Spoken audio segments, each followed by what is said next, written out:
indviet i 1907. Den blev bygget af arkitekt Wenck på et opfyldt areal ud i Storebælt. Et par år før var den kendte fodgængertunnel til Halsskov-bydelen blevet åbnet. Stationen er bygget med mansardtag. Den imponerer nok mest med sit kroneprydede tårn, der er belagt med kobber. Et tårn, der knejser, kunne man sige. For den klassisk interesserede har stationen et relief over indgangen. Det viser de græsk-romerske guder, Merkur og Neptun. Neptun er havets gud, Merkur er de rejsendes gud. Arkitekt Wenck stolede åbenbart mere på antikkens guder end på vor egen. Men nej, det er værre. Det fortælles, at Wenck i virkeligheden ønskede et par nøgne kvinder, hvor guderne nu er. Men nøgne kvinder var for meget, derfor guder. Bygningen er i øvrigt præget af den jugendstil, som var på mode omkring århundredeskiftet. Der er mange bløde og runde former, meget dekoration. Jernbanen er ældre end stationen. Skinnerne kom til Korsør i 1856, og de blev lagt nord om Noret, til stor fortrydelse for borgerne, som skulle over den nyopførte Halskovbro for at komme til toget. Man har lyst til at indskyde, at de gamle skulle bare vide, hvor den nye station kommer til at ligge. Ude i Stibjerg. De ville ikke kunne begribe det. Som andre steder fik jernbanen betydning for industriudviklingen, teglværk, margarinefabrik, maskinfabrik osv. Men i Korsør fik overfarten en særlig dominans. Fra 1883 var der en fast dampfærgeforbindelse til Nyborg, og mange tjenestemænd blev efterhånden bosat i Korsør. Der blev også skabt skibsforbindelser til Kiel og Aarhus. Den sidste kunne dog ikke konkurrere med Kalundborgfarten. Samtidig med at jernbanen kom til Korsør, blev der bygget et anseligt hotel til at huse de rejsende. Arkitekten hed Meldal.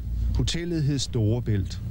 Det lå ved siden af den ældste station, som nu er revet ned. Men Hotel Storebælt, eller Rasmussens administrationsbygning, er der. Det er en flot bygning i noget, der ligner renæssancestil.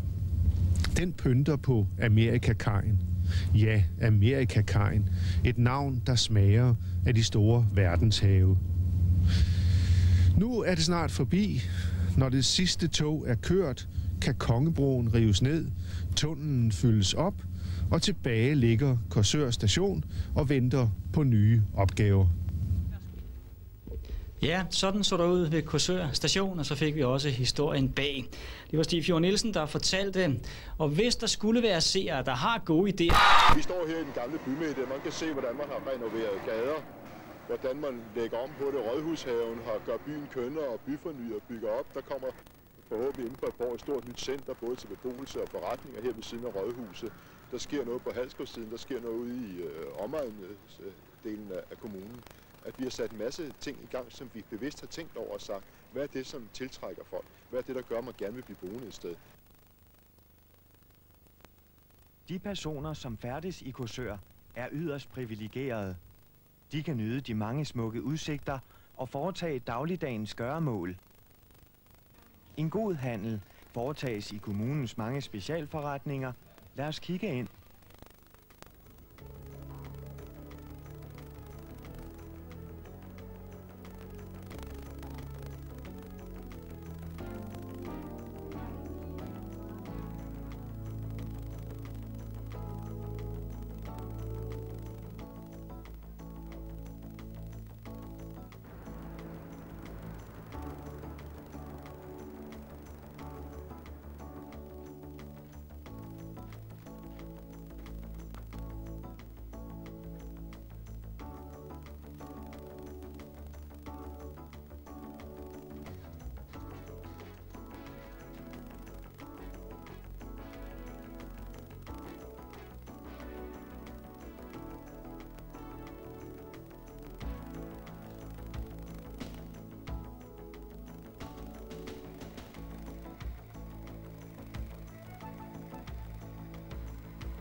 Hvad gør Cityforeningen for kunderne i Korsør? Ja, hvad gør vi ikke for kunderne? Vi vil jo gøre alt, hvad der står i vores magt for at holde kunderne her i byen i hvert fald. Og hvad vi gør, vi forsøger at give en rigtig god service. Vi forsøger at underholde folk. Det skal være en oplevelse at handle i Korsør.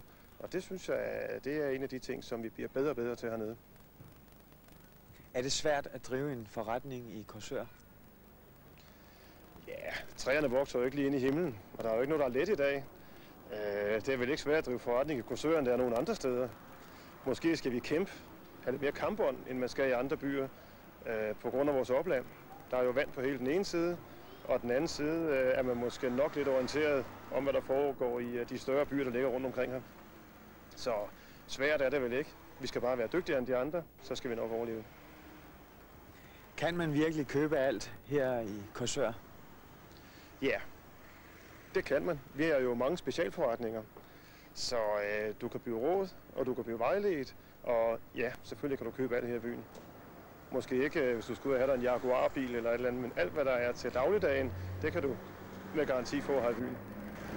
Men der er altså tale om en hård konkurrence fra de omkringliggende byer? Ja, selvfølgelig er der det. Vi kan jo ikke tilbyde de store markeder, som de omkringliggende byer de kan. Til gengæld så kan vi så tilbyde en masse hygge. Og folk vil gerne hygge sig, når man går ud og handler. Man vil meget gerne sludre lidt, og ja, ikke fordi man skal bruge så god tid, men snakke lidt med personale og blive råd og vejledt. Det betragter vi som værende en meget vigtig ting her i vores lille by. Konkurrence eller ej, Korsør står stærkt, ikke mindst med de mange arrangementer og torvedage, der får byen til at sprudle af aktivitet. Noget mange vil gå langt efter. Sammenhold er mange ting, men når Korsør afholder sin årlige Gør byen ren dag, samles alle for at give byen sit årlige bad, der skrubbes i alle ender og kanter.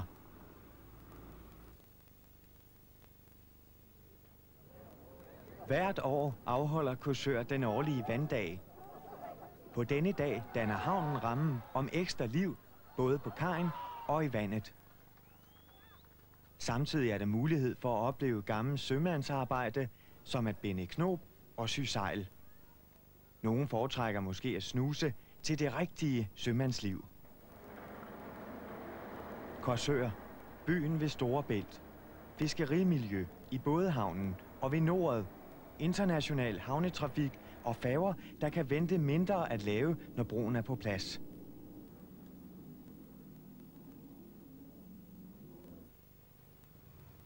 I en afstand af 15 kilometer på landjorden kan man se verdens højeste bropyloner i Korsør. Pylonerne er synlige 77 kilometer ud over havet. Om godt og vel et år er det muligt at køre fra Korsør til Fyn på kun 10 minutter.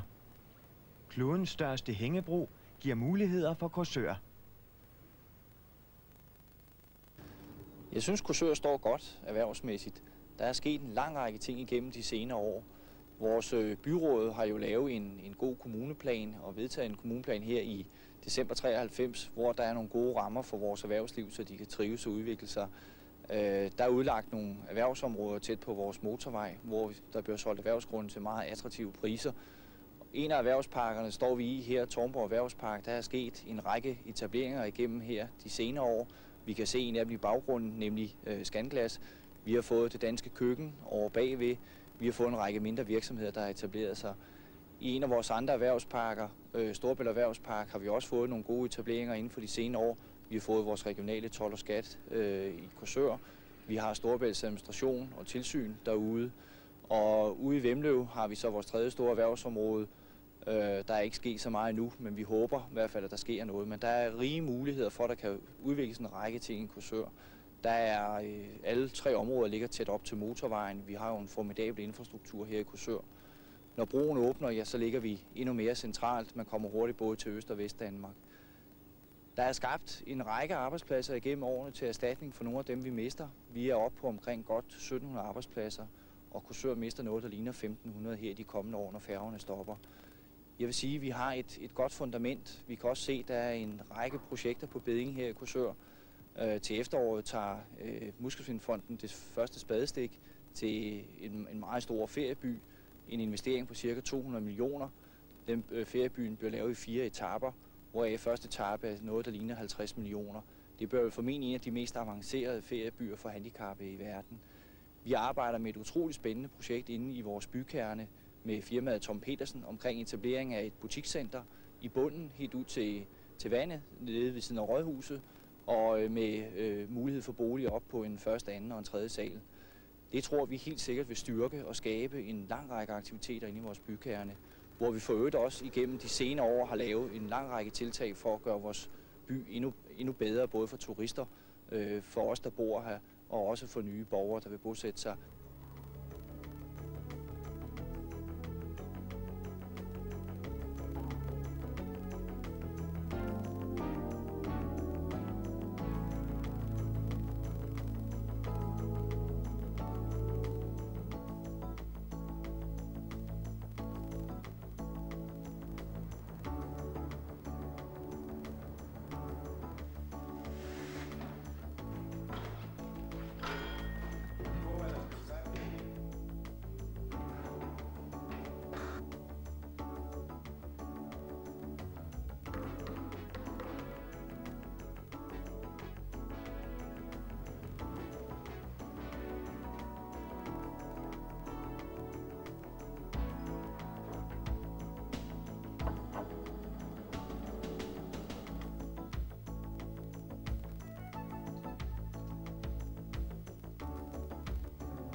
Vi skal prøve at rejse os selv.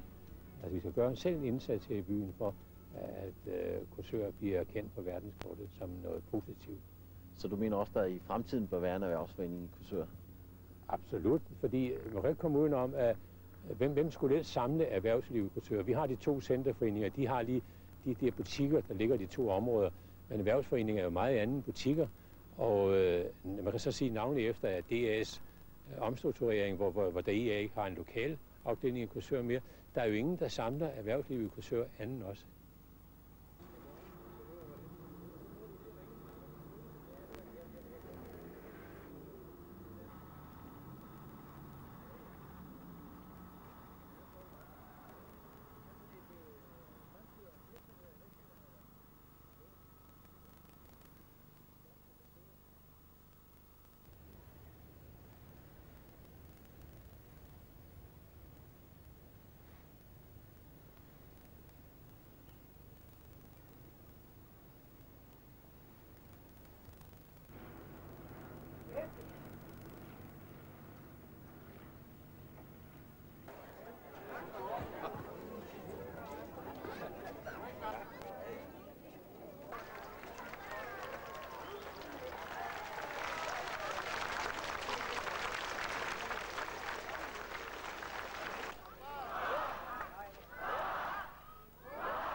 Nogle firmaer i Korsør har haft meget fornemt besøg.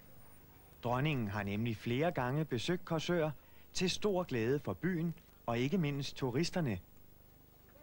Som turist eller handlende er der mange muligheder for en ekstra oplevelse i Korsør. Blandt andet Kongegården i ægte rokokostil er uden sammenligning Korsørs fornemste bygning. Flere af fortidens minder, som Søbatteriet, Svend Grathes tårn og Christian den 4. magasinbygning, står også uforandret stolt. Og Stabelsgård, en bygning fra 1667. Symbolet på Korsør er en meget gammel handelsby. Dog er der sket meget siden. Jeg synes, vi bor godt her i byen, og vi har et godt miljø. Vi har jo skov og strand lige uden for døren, og så har vi havnen, hvor der sker en hel masse. Og så har vi et meget hyggeligt gade- og torvemiljø her.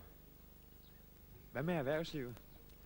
Der er jo en masse specialbutikker her i byen, og der er også arbejdspladser nok til, at der er et fornuftigt kundeunderlag. Fremtiden for Korsør? Ja, den sejler jo lyst, for nu er der jo planer i gang om at lave et butikscenter nede på havnefronten, hvor vi får en Føtex ind, og dermed noget dagligvareforsyning, som kan holde kunderne hjemme i byen, så vi alle sammen kan leve og få vores forretninger til at hænge sammen.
Der gøres meget for turismen i Korsør.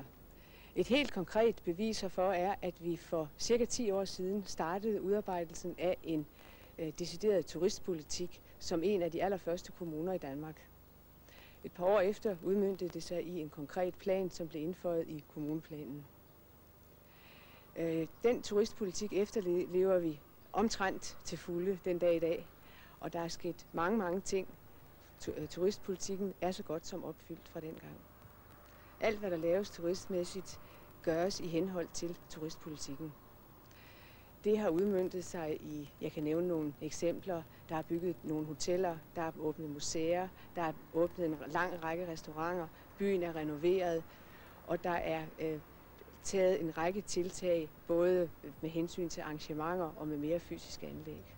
Turistmæssigt fik Korsør en stor gave for ærende i forbindelse med Storebæltsbyggeriet. Ja, allerede da beslutningen blev taget om anlæggelsen af den faste forbindelse over og under Storebælt, var vi klar med planerne, og vi må nok sige, at vi har udnyttet dem hele vejen igennem. Det værer sig en post ude i Storebælts udstillingscenter, en lille bemandet turistinformation. Vi arrangerer sejlture til Storebæltsbyggeriet, og vi har mange arrangementer i forbindelse med, sammen med Storebælt. Vi har i flere år kørt et meget tæt samarbejde med Storebæltsforbindelsen, markedsføringsmæssigt og produktudviklingsmæssigt, som vi har været glade for, og som vi har fået utrolig meget ud af. Lokalturismen, hvad med den? Ja, vores mål i vores turistpolitik er, at Korsør skal være en god by at bo i og at gæste.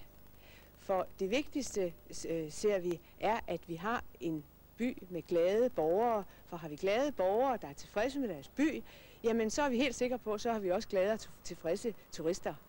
Det er jo så samtidig vigtigt, at borgerne er glade for at modtage gæster, for på den måde føler gæsterne sig velkomne og bliver glade for at komme her. H.C. Andersen sagde, Korsør er en god by at gæste, og disse ord kan bestemt stadig bruges.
Jeg synes, Korsør har et bredt udbud af fritidsmuligheder inden for alle aktiviteter. Der er mange idrætsgrene repræsenteret i Korsør og velfungerende foreninger. inden for den side. Og så er der en hel del kulturelle aktiviteter også, der gør, at man kan få dækket alle behov. Hvad synes du om naturen her? Jeg synes, det er dejligt.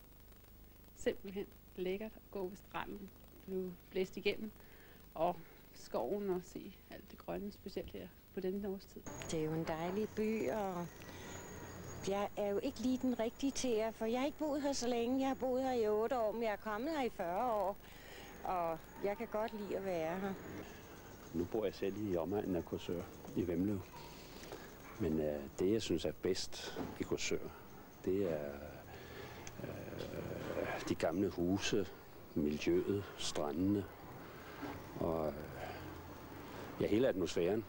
Jeg kender andre byer, der måske er bedre handelsbyer, men de er dødtriste i forhold. Hvad der er så godt ved Korsør, det er jo svært at svare på det hele. Omgivelserne, hyggen i byen, naturen omkring. Det er svært at sætte ord på. Der er madborghus, og så mange steder for de unge mennesker at gå hen jo. En fantastisk smuk omegn, vandet, naturen, og så er det en by, der er overskuelig. Aktivitetsmulighederne er mange i Korsør. Nok er byen mest kendt for boksning, men du kan stort set dyrke de fleste sportsgrene i Korsør. Lystbådehavnen er en magnet for fritidssejlere. Der er plads til 450 både i den meget moderne marina, og kun få meter fra vandkanten ligger der blandt andet en hyggelig restaurant. Ønsker man at foretage lidt shopping, er der gode muligheder for bus ind til byen.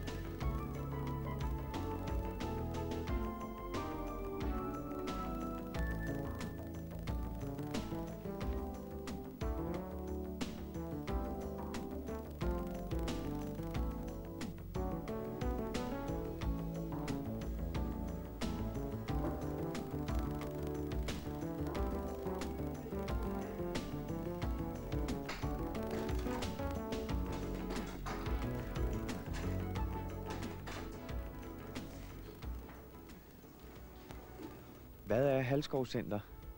Det er et butiksnet af forretninger, udvalgsvareforretninger, dagligvareforretninger, servicevirksomheder. Og vi er omkring 35 medlemmer i vores forening. Vi har det hele placeret omkring gågaden. Det er Korsørs længste gågade. Og vi har byens eneste bibliotek placeret her. Vi har et stort dagligcenter for ældre, beskyttede boliger, og vi har herover 6.500 trofaste kunder. Hvordan ser fremtiden ud? Jamen, den er spændende. Den er udfordrende. For 1. juni 1997, der hører tog, jernbanedrift, færgedriften op. Og der ligger 20 hektar jord frit midt inde i vores bykerne, som skal vi til at udvikles. Der er udfordringer, og det er spændende. Det dækker Korsørs fremtid.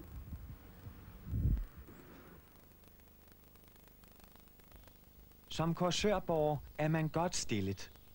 Byen har mange pragtfulde anlæg, ikke mindst lystskoven, hvor mange strækker benene. Skal hele kroppen strækkes, er det måske en god idé med en tur i svømmehallen. De ældre er ikke glemt. De kan med velbehag se tilbage på de mange dejlige minder i Korsør. Og vigtigst af alt, minder, der virkelig bliver bevaret. Den nye generation har gode vilkår. De boltrer sig i massevis af tilbud og vokser op i trygge omgivelser, inden de forhåbentlig skal føre Korsør videre.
Jeg er optimist, ja.